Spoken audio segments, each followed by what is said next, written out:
ஓம் சரணாகத தீனார்த்த பரித்ராண பராயணே சர்வஸ்யார்த்திகரே தேவி நாராயணி நமஸ்துதே. வணக்கம் நேயர்களே, இது மகாலட்சுமி ஜோதிடம் வழங்கும் காலச்சக்கரம். உங்கள் அன்பு ஜோதிடர் ஸ்ரீராம்ஜி பேசுகிறேன். அனைவரும் நலமுடன் இருக்கிறீர்களா? நன்றாகத்தான் இருப்பீர்கள், நன்றாக இருக்க வேண்டும். இன்றைய காணொளியில் நாம் காண இருப்பது திறமையும் வெற்றி. இதான் தலைப்பு. பிறக்கும் போதே யாரும் திறமைசாலிகளாகி விடுவதில்லை. வளர வளர தான் ஒரு மனிதனுக்கு எந்த அளவுக்கான திறமைகள், சாதுர்த்தியங்கள், சாமர்த்தியங்கள் இருக்கின்றன என்பதை நாம் அறிந்து கொள்ள முடியும். அதிர்ஷ்டசாலிகள் பிறப்பெடுக்கிறார்கள். அதிர்ஷ்டசாலிகள்ங்கிறது ஆட்டோமேட்டிக்காக அப்பா கோடீஸ்வரன் இருப்பார், தாத்தா கோடீஸ்வரன் இருப்பார், பூர்வீகம் ரொம்ப வலுவாக இருக்கும், அவங்களுக்கு ஆட்டோமேட்டிக்காக அதிர்ஷ்டம் இருக்கும். இது 5, 9ஆம் ஸ்தானங்களை கொண்டு தீர்மானிக்கப்படும் ஒரு ரகசியம். இந்த திறமைசாலிகள் இவன் வாழ்க்கையில் முன்னுக்கு வந்துடுவான், கஷ்டப்பட்டு உழைப்பான், தனக்குன்னு ஒரு தனித்திறமையை வளர்த்துக்குவான், அதன் மூலம் வாழ்வியலில் அடுத்தடுத்த கட்டத்துக்கு நகருவான்னு நாம் கணிக்கக்கூடிய அமைப்புகளை பார்த்திங்கன்னா கேந்திரங்கள் என்று சொல்லக்கூடிய 4, 7, 10ஆம் வீடுகள் தான் முடிவு செய்யுது. இந்த லக்னம் என்பது திரிகோணத்திலையும் வந்துடும், கேந்திரத்திலையும் வந்துடுங்கிறதுனால அந்த வீட்டை நம்ம பெருசாக ஃபோக்கஸ் பண்ணிக்க வேண்டியதில்லை.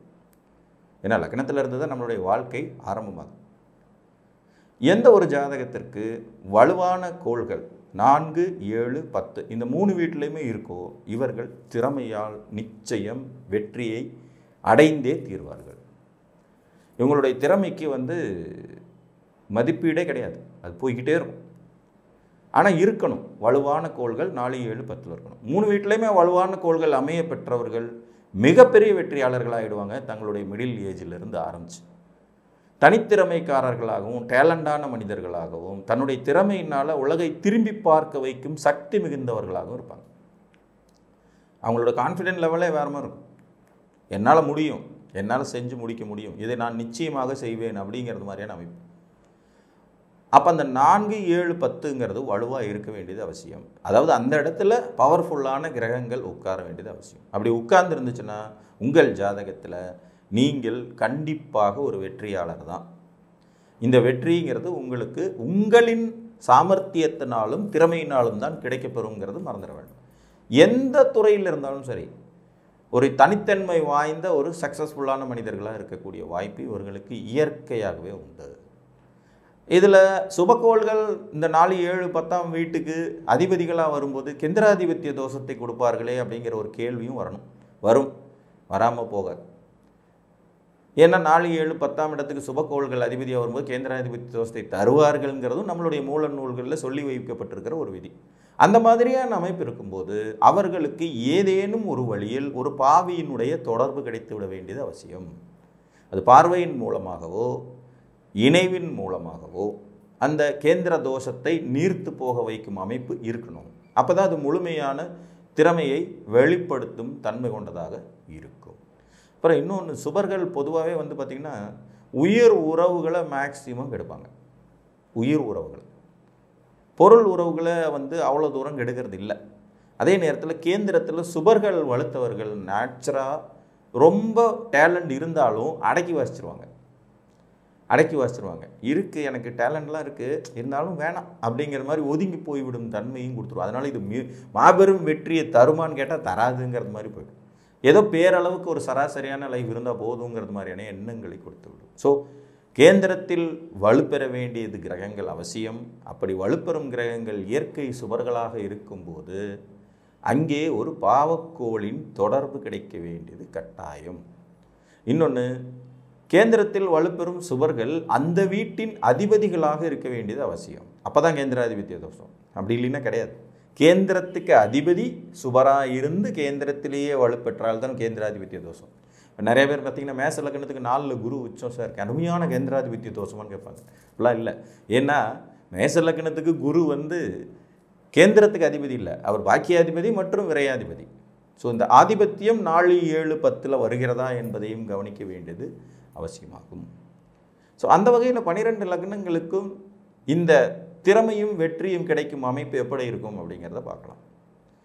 இப்போ ஒரு மேசலக்ன ஜாதகர்களுக்கு பார்த்திங்கன்னா 4ஆம் வீடான கடகத்தில் சந்திரனோ குருவோ வலுத்து நிற்பது. இதில் சந்திரன் வலுத்து நின்றால் தேய்பிரையாக இருந்துட வேண்டியது அவசியம். வளர்பிரையாக இருந்தானா கேந்திராதிபத்திய தோஷம் வரும். அப்போ அவருக்கு பாவக்கோளோட தொடர்புகள் கிடைக்க வேண்டும்.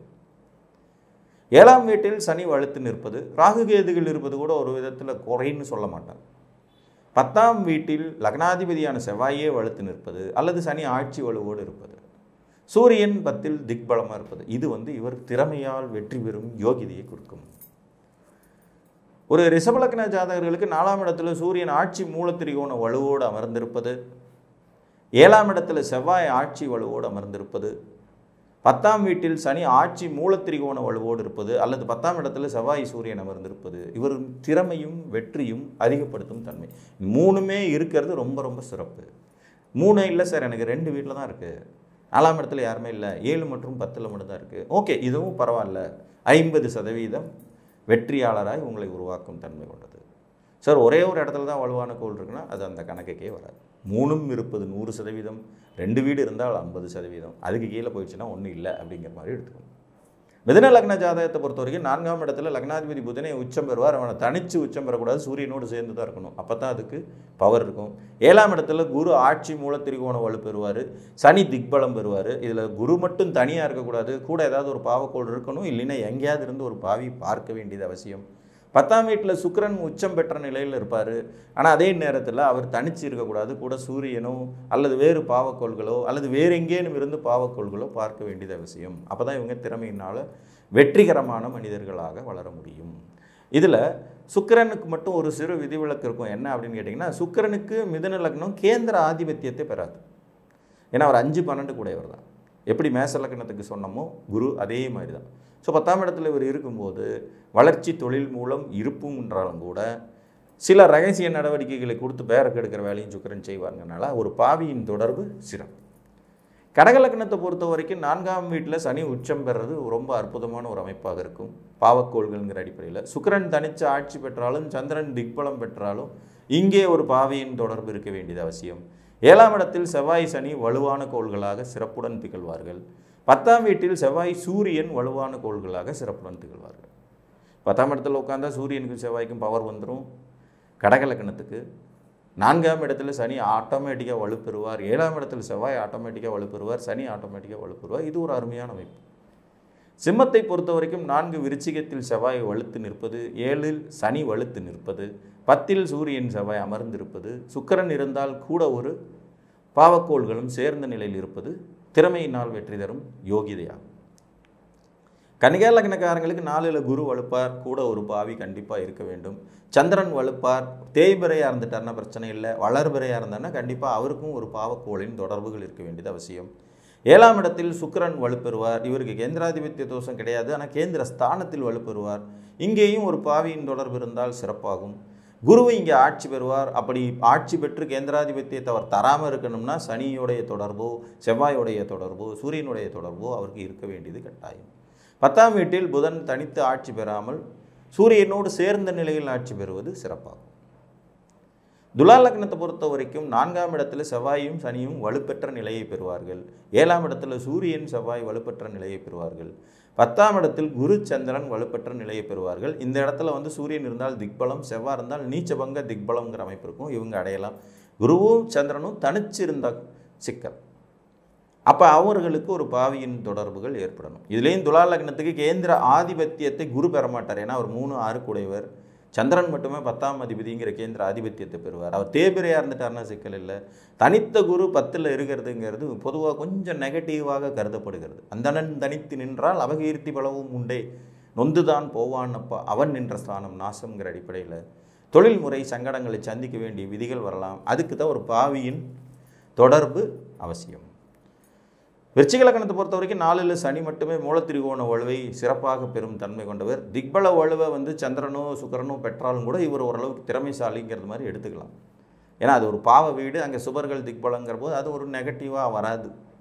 7ஆம் இடத்துல சுக்கிரன் வலுப்பெற அமைப்பு, சந்திரன் வலுப்பெற அமைப்பு இருக்கும். இதில் சுக்கிரன் தனித்து வலுப்பெற்றார்னா கண்டிப்பாக கேந்திராதிபத்திய தோஷம் தான். சந்திரனும் வளர்வரை சந்திரனாக உட்கார்ந்தார்னா கொஞ்சம் டிஸ்டர்ப் பண்ணக்கூடிய அமைப்பு. ஸோ இவர்களுக்கு ஒரு பாவியின் தொடர்பு இருக்கணும். 10ஆம் வீடை பொறுத்த வரைக்கும் சூரியன் திக்பலமாகவும் ஆட்சியாகவும் மூலத்திரிகோணமாகவும் 3 வலுவும் பெறுவார். கூடவே லக்னாதிபதி செவ்வாயும் அங்கே உட்கார்ந்தார்னா ரொம்ப சிறப்பாக இருக்கும். தனுர் லக்னத்தை பொறுத்த வரைக்கும் 4ஆம் இடத்துல சுக்கிரன் வலுப்பெறுவார். இவர் 6ஆம் அதிபதிங்கிறதுனால இவர் கேந்திராதிபத்திய தோஷம்லாம் வருவதற்கு வாய்ப்பே இல்லை. மேலும் இந்த இடத்தில் சந்திரன் தேய்பிறை சந்திரனாக வலுப்பெற்றால் நன்மைகளை தரக்கூடிய அமைப்பாகவே இருக்கும். 7ஆம் இடத்தை பொறுத்த வரைக்கும் புதன் தனிச்சிருக்கக்கூடாது. சூரியனோடு இருந்தாருன்னா மறைமுக தர்ம கர்மாதிபதி யோகமாக சிறப்பை தரும். 10ஆம் இடத்துலையும் அதே கதை தான். சூரியனும் புதனும் சேர்ந்திருப்பது தான் சிறப்பாக இருக்கும். மகர லக்னத்தை பொறுத்த வரைக்கும் செவ்வாய் சூரியன் 4இல் வலுப்பது இயற்கையாகவே சிறப்பு. குருவும் சந்திரனும் 7இல் வலுப்பது சிறப்பு. ஆனால் அவர்கள் 2 பேர் இயற்கை சுவர்கள்ங்கிறதுனால அங்கே ஒரு பாவியுடைய தொடர்பு கட்டாயம் இருக்கணும். 10ஆம் வீட்டில் லக்னாதிபதி சனியே வலுத்த நிலையில் இருப்பது, சூரியன் நீச்சம் பெற்று திக்பலம் பெற்ற நிலையில் இருப்பது, மேலும் செவ்வாய் திக்பலம் பெற்ற நிலையில் இருப்பது இவர்களுக்கு திறமையினால் வெற்றியை தரும் யோகிதையாகும். கும்பலக்கணத்தை பொறுத்த வரைக்கும் 4ஆம் இடத்துல சந்திரன் வலுக்கலாம், தப்பில்லை, ஒரு பாவியின் தொடர்பு இருக்கலாம். சுக்கிரன் வலுக்கலாம், தப்பில்லை, ஒரு பாவியின் தொடர்பு இருக்கணும். 7ல் சூரியன் வலுவாகவே இருப்பார், அது சிறப்பாக இருக்கும். 10ஆம் இடத்தில் சூரியனும் செவ்வாயும் அமர்ந்தால் சிறப்பாகவே இருக்கும். மீனத்தை பொறுத்த வரைக்கும் 4ஆம் இடத்தில் புதன் மட்டுமே வலுப்பார். ஸோ அவருக்கு சூரியனோடு வலுக்கிறது தான் நன்மைகளை தரக்கூடியது. 7ஆம் இடத்துல புதன் தான் உச்சம் பெறுவார், கூடவே சூரியன் இருந்தால் தான் நன்மைகளாக இருக்கும். 10ஆம் இடத்துல குரு வலுப்பெறும் தன்மையும் சூரியன் திக்பலம் பெறும் தன்மையும் செவ்வாய் திக்பலம் பெறும் தன்மை இருக்கும். தனிச்ச குரு இல்லாமல் சூரியன் செவ்வாயோடு இணைந்த குருவாக இருந்தால் இது மிகவும் அற்புதமான திறமைகளை வெளிப்படுத்தும் தன்மையாகும். ஸோ உங்களுக்கு 4, 7, 10 வலுவான கோள்கள் அமர்றது கேந்திராதிபத்திய தோஷத்தை பெறாத நிலையில் அது அமரும்போது நிச்சயமாக நீங்கள் ஒரு திறமைசாலியாகவும் உங்களை நீங்களே கண்டுணர்ந்து வெற்றி பெறும் அமைப்பு கொண்டவர்களாகவும் கட்டாயம் வாழ்வியலில் மாறுவீர்கள் என்று கூறி மீண்டும் ஒரு காணொலியில் உங்களை சந்திக்கும் வரை உங்களிடமிருந்து அன்புடன் விடைபெற்றுக் கொள்வது உங்கள் அன்பு ஜோதிடர் ஸ்ரீராம்ஜி. நன்றி, வணக்கம்.